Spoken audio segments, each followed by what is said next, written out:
ಎಲ್ಲರಿಗೂ ನಮಸ್ಕಾರ. ಮತ್ತೊಮ್ಮೆ ನಮ್ಮ ಯೂಟ್ಯೂಬ್ ಚಾನಲ್ಗೆ ಸ್ವಾಗತ. ಇವತ್ತಿನ ವಿಡಿಯೋದಲ್ಲಿ ನೀವು ತಿಳ್ಕೊಳ್ಳುವಂಥ ವಿಷಯ ಏನಿದೆ ತುಂಬಾ ಇಂಪಾರ್ಟೆಂಟ್ ಆಗಿದೆ. ಇದನ್ನು ತಿಳ್ಕೊಂಡು ನೀವು ಫಾಲೋ ಮಾಡಿದ್ರೆ ನಿಮ್ಮ ಜೀವನನೇ ಚೇಂಜ್ ಆಗುವಂತಹ ಒಳ್ಳೆ ಟಿಪ್ಸ್ ಅಂತಲೇ ಹೇಳ್ಬೋದು. ನಾನು ಇವತ್ತಿನ ವಿಡಿಯೋದಲ್ಲಿ ನಿಮಗೆ ಒಂದು 5 ಟಿಪ್ಸ್ಗಳನ್ನು ಮತ್ತು 5 ಅನುಕೂಲಕರವಾಗಿರುವಂತಹ ಮಾರ್ಗಗಳನ್ನು ನಿಮಗೆ ತಿಳಿಸ್ಕೊಡ್ತೀನಿ. ಅದನ್ನು ನೀವು ಫಾಲೋ ಮಾಡ್ಕೊಳ್ಳಿ. ನಮಗೆ ಕೆಲವ್ರಿಗೆಲ್ಲ ಹೇಗಿದೆ ಅಂದರೆ, ನಮಗೆ ಕೆಲಸ ಗೊತ್ತಿದೆ, ಅದರಲ್ಲೂ ಟೈಲರಿಂಗ್ ಕೆಲಸ ತುಂಬಾ ಚೆನ್ನಾಗಿ ಬರುತ್ತೆ. ನನಗೆ ಮನೆಯಲ್ಲಿ ಮಿಷಿನ್ ಕೂಡ ಇದೆ. ಆದರೆ ಹೊರಗಡೆ ನಾವು ಶಾಪ್ ಇಟ್ಕೊಳ್ಳೋದಕ್ಕೆ ನಮ್ಗೆ ಅನುಕೂಲ ಇಲ್ಲ, ಜೊತೆಗೆ ಸಪೋರ್ಟ್ ಇಲ್ಲ. ಮತ್ತು ಎಲ್ಲರ ಹತ್ರನೂ ಫೋನ್ ಇದ್ದೇ ಇರುತ್ತೆ. ಇವತ್ತಿನ ಕಾಲದಲ್ಲಿ ಫೋನ್ ಇಲ್ಲ ಅನ್ನೋವಂಥದ್ದಿಲ್ಲ.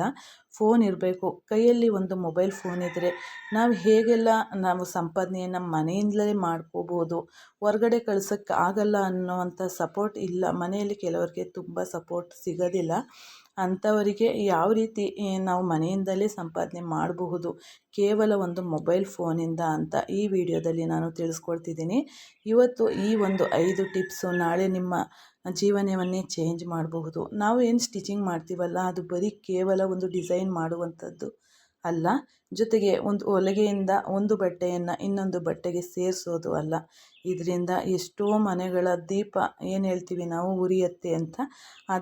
ಆದಷ್ಟು ನಮ್ಮ ಮನೆ ಒಂದು ಹೆಣ್ಣು ಏನು ನಾವು ಸುಮ್ಮನೆ ಕೂತ್ಕೊಂಡು ಟೈಮ್ ವೇಸ್ಟ್ ಮಾಡೋ ಬದಲು ಇದರಿಂದ ನಾವು ನಮ್ಮ ಮನೆಗೆ ಏನು ಮಾಡಬಹುದು, ಹೇಗೆ ಮಾಡಬಹುದು ಅನ್ನೋದನ್ನು ಸ್ವಲ್ಪ ಯೋಚನೆ ಮಾಡಬೇಕಾಗತ್ತೆ.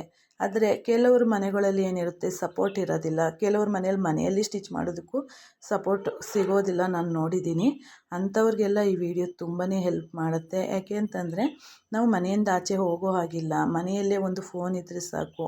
ಈ ಫೋನನ್ನು ಹೇಗೆಲ್ಲ ಉಪಯೋಗಿಸ್ಕೊಂಡು ನಾವು ಮನೆಯಿಂದಲೇ ಸಂಪಾದನೆಯನ್ನು ಮಾಡಬಹುದು ಅನ್ನೋದನ್ನು ಈ ವಿಡಿಯೋದಲ್ಲೇ ತಿಳಿಸ್ಕೊಡ್ತಿದ್ದೀನಿ. ಹಾಗಿದ್ರೆ ಈಗ ವಿಡಿಯೋನ ಶುರು ಮಾಡೋಣ ಅಲ್ಲ. ಆದಷ್ಟು ಈ ವಿಡಿಯೋನ ಕೊನೆಯವರೆಗೂ ನೋಡಿ, ಅರ್ಥ ಮಾಡ್ಕೊಳ್ಳಿ, ಮತ್ತು ಜೊತೆಗೆ ಅದೇ ರೀತಿ ಫಾಲೋನು ಮಾಡಿ. ನಾನು ಮಾಡ್ತಾ ಇರುವಂಥದ್ದು ಇದೆ. ಈಗ ನಾನು ಹೇಳೋದಾದರೆ, ನಂಬರ್ 1 ಮೊದಲನೇ ಟಿಪ್ಸ್ ಏನಿದೆ, ನಾವು ಈಗ ಏನು ಹೇಳ್ತಿದ್ದೀನಿ, ಯೂಟ್ಯೂಬನ್ನು ಸ್ಟಾರ್ಟ್ ಮಾಡಬಹುದು. ಈಗ ಆಲ್ರೆಡಿ ನಾನು ಸ್ಟಾರ್ಟ್ ಮಾಡಿದ್ದೀನಿ, ಅದರಿಂದ ಸಂಪಾದನೆಯೂ ಇದೆ. ಕೆಲವರಿಗೆ ಬೇಗನೆ ಆಗಬಹುದು ಇಂಪ್ರೂವ್ಮೆಂಟು, ಕೆಲವರಿಗೆ ಸ್ವಲ್ಪ ನಿಧಾನ ಆಗಬಹುದು. ಆದರೆ ಅದನ್ನು ಬಿಡಬಾರ್ದು. ನಮ್ಮ ಸತತ ಪ್ರಯತ್ನ ಏನಿದೆಯಲ್ಲ, ಅದನ್ನು ಮಾಡ್ತಾ ಹೋದರೆ ಒಂದಲ್ಲ ಒಂದು ದಿವಸ ಅದರಲ್ಲಿ ನಮಗೆ ಫಲ ಸಿಕ್ಕೇ ಸಿಗತ್ತೆ. ಜೊತೆಗೆ ಕೇಳಬಹುದು, ನಮ್ಮ ಮನೇಲಿ ಸಪೋರ್ಟ್ ಇಲ್ಲ ಅಂತ. ನಾವು ಇದರಲ್ಲಿ ಕ್ಯಾಮ್ರಾ ಮುಂದೆನೇ ಹೋಗಿ ನಾವು ಮಾಡಬೇಕು ಅನ್ನುವಂಥದ್ದು ಏನಿಲ್ಲ. ಈಗ ನಾನು ಕ್ಯಾಮ್ರಾ ಮುಂದೆ ಬರ್ದಂತೆಯೂ ನಾನು ಚಾನಲನ್ನು ನಡೆಸ್ಕೊಂಡು ಹೋಗ್ತಿದ್ದೀನಿ. ಅದೇ ರೀತಿ ನೀವು ಇದನ್ನು ಸ್ಟಾರ್ಟ್ ಮಾಡ್ಕೊಳ್ಳಿ. ಒಳ್ಳೆ ಇನ್ಕಮ್ ಇದೆ, ಮತ್ತು ನಮ್ಮಿಂದ ಒಂದಷ್ಟು ಜನಕ್ಕೆ ಹೆಲ್ಪ್ ಆಗುತ್ತೆ ಅನ್ನೋದು ಖಂಡಿತ. ಇದರಿಂದ ಎಷ್ಟೋ ಜನಕ್ಕೆ ಒಂದಷ್ಟು ಮೋಟಿವೇಟನ್ನು ಮಾಡಬಹುದು, ಜೊತೆಗೆ ಒಂದಷ್ಟು ಕೆಲಸಗಳನ್ನು ಹೇಳ್ಕೊಡಬಹುದು. ಇದರಿಂದ ತುಂಬ ಜನಕ್ಕೆ ಹೆಲ್ಪ್ ಆಗುತ್ತೆ. ಜೊತೆಗೆ ಇದರಿಂದ ನಮಗೂ ಕೂಡ, ನಮಗೇನು ಹೆಲ್ಪ್ ಇಲ್ಲ ಅನ್ನೋಂಗಿಲ್ಲ, ಖಂಡಿತವಾಗ್ಲೂ ಇದರಿಂದ ಇನ್ಕಮ್ ಖಂಡಿತ ಇದೆ. ಆಯಿತಾ. ನಂಬರ್ 2, ನಾವು ಇದರಿಂದ ನಾವೇನು ಮಾಡ್ಬೋದು, ಈ ಡಿಜಿಟಲನ್ನು ಉಪಯೋಗಿಸ್ಕೊಂಡು, ಈ ಫೋನನ್ನು ಉಪಯೋಗಿಸ್ಕೊಂಡು ನಾವು ಆನ್ಲೈನ್ ಕ್ಲಾಸನ್ನು ಮಾಡಬಹುದು. ಒಂದು ಝೂಮ್ ಆ್ಯಪಿಂದನೋ ಅಲ್ವಾ, ಗೂಗಲ್ ಮೀಟಿಂದನೋ ನಾವು ಆನ್ಲೈನನ್ನು ಮಾಡಬಹುದು. ಈಗ ನಾವು ಆಫ್ಲೈನ್ ಮಾಡ್ತೀವಿ ಅಂದರೆ ಮನೆಯಲ್ಲಿ ಎಲ್ಲರನ್ನೂ ಮನೆಯಲ್ಲೇ ಕೂರಿಸ್ಕೊಂಡು ನಾವು ಎಲ್ಲ ಹೇಳ್ಕೊಡ್ತಿದ್ದೀವಿ ಅಂದಾಗ, ಮನೆಯಲ್ಲಿ ಸಪೋರ್ಟ್ ಇಲ್ಲ ಅಂದಾಗ ಆ ಕೆಲಸ ಆಗೋದಿಲ್ಲ. ಆದರೆ ನಾವು ಆನ್ಲೈನಲ್ಲಿ ನಾವು 1 ಗಂಟೆ ಮಾಡ್ತೀವೋ, ಅಥವಾ ಒಂದು ವಾರಕ್ಕೆ 3 ದಿನ ಮಾಡ್ತೀವೋ, ಇಂತಿಷ್ಟು ಟೈಮ್ ಅಂತ ನಿಗದಿಪಡಿಸ್ಕೊಂಡ್ರೆ, ಒಂದಷ್ಟು ಫೀಸ್ ಅಂತ ಮಾಡಿಕೊಂಡ್ರೆ ನಮಗೆ ಖಂಡಿತವಾಗ್ಲೂ ಅದರಿಂದ ಹೆಲ್ಪ್ ಆಗುತ್ತೆ.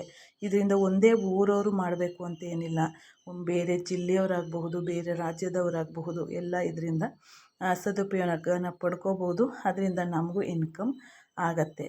ಜೊತೆಗೆ 3ನೇದು, ನಾವು ಒಂದು ಇನ್ಸ್ಟಾಗ್ರಾಮನ್ನು ಬಳಸ್ಕೋಬಹುದು. ಇನ್ಸ್ಟಾಗ್ರಾಮಲ್ಲಿ ಕೂಡ ನಾವು ಫೇಸನ್ನು ತೋರಿಸ್ಬೇಕು ಅಂತ ಏನಿಲ್ಲ. ಅದರಲ್ಲೂ ನಾವು ನಮ್ಮ ಮಾಡ್ತಾ ಇರುವಂಥ ಡಿಸೈನ್ಸ್ ಏನಿದೆ, ಮತ್ತು ಅದರಲ್ಲಿ ನಾವು ಒಂದು ಡಿಸೈನನ್ನು ಅಪ್ಲೋಡ್ ಮಾಡುವಂಥದ್ದಾಗಿರಬಹುದು, ಒಂದಷ್ಟು ಕೆಲವು ಟಿಪ್ಸ್ಗಳನ್ನು ಪಡೆಯೋದಾಗಿರಬಹುದು, ಒಂದಷ್ಟು ಅಡ್ವರ್ಟೈಸ್ಮೆಂಟಿಂದನೂ ನಿಮಗೆ ಅದರಿಂದ ಒಂದು ಸ್ಪಾನ್ಸರ್ಶಿಪ್ಪನ್ನು ತಗೊಂಡು ಅದರಿಂದನೂ ನೀವು ದುಡ್ಡನ್ನು ಸಂಪಾದನೆ ಮಾಡಬಹುದು. ಅಲ್ಲಿಗೆ 2ನೇ ಟಿಪ್ಪು ನಿಮಗೆ ಮುಗೀತಲ್ವ.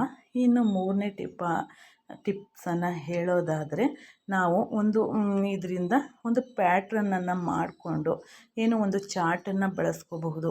ಒಂದು ಚಾರ್ಟನ್ನು ಬಳಸ್ಕೊಂಡು ನಾವು ಅದನ್ನು PDF ರೀತಿ ಕೂಡ ಮಾಡಿ ಮಾರಬಹುದು. ಜೊತೆಗೆ ಆ ಚಾರ್ಟ್ಗಳನ್ನು ನಾವು ಒಂದು ಪುಸ್ತಕದ ರೀತಿಯೂ ಕೂಡ ನಾವು ಪ್ರಿಂಟನ್ನು ಮಾಡಿಸ್ಕೊಂಡು ಒಂದು ಪುಸ್ತಕದಲ್ಲಿ ಎಲ್ಲನೂ ಡಿಸೈನನ್ನು ಮಾಡಿಕೊಂಡು ಮತ್ತು ಎಲ್ಲ ಎಷ್ಟು ನೆಕ್ ಡಿಸೈನ್ಗಳು ಇರ್ತದೆ, ಎಲ್ಲ ಶೇಪ್ ಡಿಸೈನ್ಸ್ ಇರುತ್ತೆ, ಎಲ್ಲವನ್ನು ಮಾಡಿ ನಾವು ಅವನ್ನು ಕಟಿಂಗ್ ರೂಪದಲ್ಲೂ ಕೂಡ ನಾವು ಅದನ್ನು ಮಾರಿ ದುಡ್ಡನ್ನು ಸಂಪಾದನೆಯನ್ನು ಮಾಡಬಹುದು.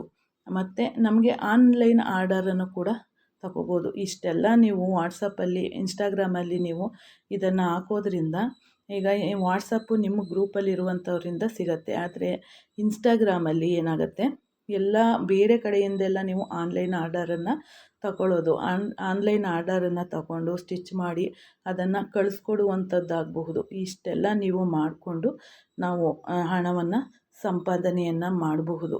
ನಂಬರ್ 5ನೇ ಟಿಪ್ಸ್ ಹೇಳೋದಾದರೆ, ಹೀಗೆ ವೀಡಿಯೋಸನ್ನು ಮಾಡಿ ಈ ಎಲ್ಲ ಡಿಜಿಟಲನ್ನು ಬಳಸ್ಕೊಂಡಾದಮೇಲೆ ನಮ್ಮ ಚಾನಲ್ ಒಂದಷ್ಟು ಬೆಳವಣಿಗೆ ಆಗುತ್ತೆ ನೋಡಿ. ಆ ಬೆಳವಣಿಗೆ ಆದಮೇಲೆ ನಮಗೆ ಒಂದಷ್ಟು ಪೇಯ್ಡ್ ಸ್ಪಾನ್ಸರ್ಶಿಪ್ಗಳು ಸಿಗುತ್ತೆ.